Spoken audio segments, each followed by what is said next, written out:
Relocating the steering column improved fit despite delaying the build by 2 months.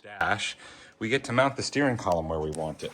And yeah, that's where the fire started, which is surprising because, you know, I'm welding to the outside, but somehow this catches fire. So all we did was catch it on fire and add about 2 months to the build timeline.